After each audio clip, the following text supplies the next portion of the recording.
ওই গিন্নি, আমি চলে গেলাম কাজ করতে। বাড়ির সবকিছু খেয়াল রাখিস।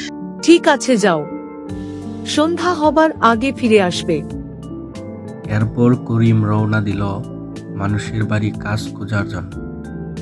রাস্তা দিয়ে যেতে যেতে হঠাৎ করিম দেখলো দূরে দৈত্যের মতো কি জানি তার দিকে আসছে। হা হা হা হা হা।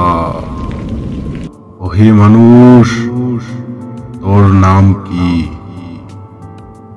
আর কোথায় যাস? দত্ত ভাই, আমাকে মেরো না। বাড়িতে আমার একটি বউ আছে, তাকে দেখার মতো কেউ নেই।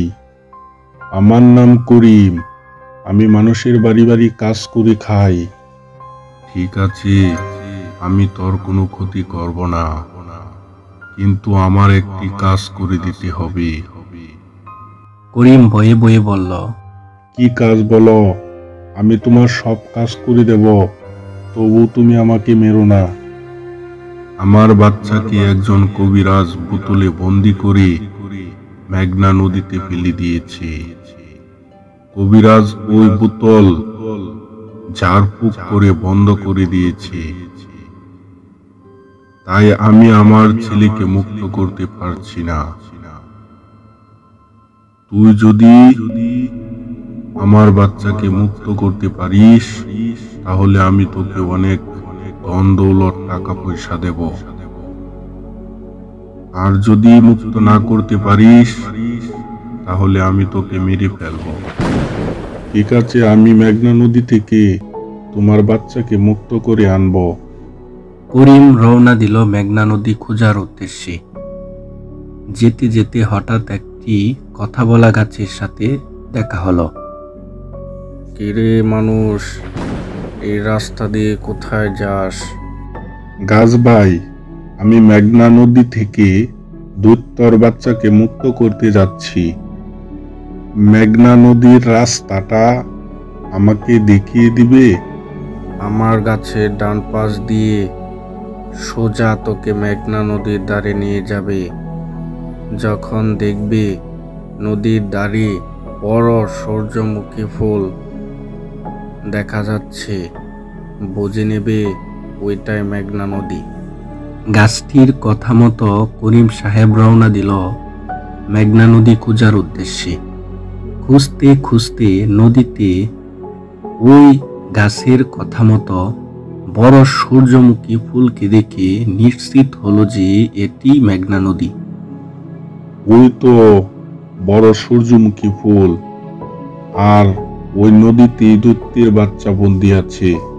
যাই খুঁজে দেখি কোথায় আছে। করিম নদীর কাছে যেতে হঠাৎ নদী থেকে একটি জলপরি উঠে এসে বলল, এই মানুষ দাঁড়াও, আমার অনুমতি ছাড়া এই নদীতে কেউ নামতে পারবে না। জলপরি, দয়া করে আমাকে তোমার নদীতে নামতে দাও। আমি দৈত্যর বাচ্চাকে মুক্ত করতে আসছি। ঠিক আছে, আমি দৈত্যর বাচ্চাকে মুক্ত করে দেব, কিন্তু আমাকে যে কোনো ভাবে হারাতে হবে। করিম মনে মনে ভাবতে লাগলো, এ কেমন বিপদে পড়ে গেলাম। আমি এখন জলপরীকে কেমন করে হারাবো? আর যদি জলপরীকে না হারাতে পারি, তাহলে দৈত্যর ছেলেকে বাঁচাতে পারবো না। তাহলে তো মহাবিপদ হয়ে যাবে। দেখি জলপরীকে একটা দাদা জিজ্ঞাসা করি। ঠিক আছে, আমি তোমাকে একটি দাদা দিচ্ছি। দাদাটি হলো আল্লাহর কি কুদরত, লাঠির ভেতর শরবত। এরপর জলপরী একটু ভেবে বলল, আমি তোমার ধাঁধার উত্তর দিতে পারবো না, আমি হেরে গেছি। আমি দৈত্যের বাচ্চাকে মুক্ত করে আনছি। এরপর জলপরী নিজেই গভীর মেঘনা নদী থেকে দৈত্যর ছেলেকে মুক্ত করে আনল।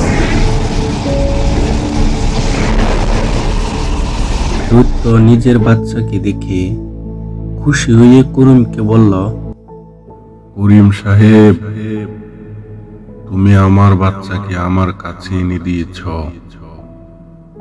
এই খুশির বিনিময়ে তুমি আমার কাছে যা চাইবে আমি তোমাকে তাই দেব।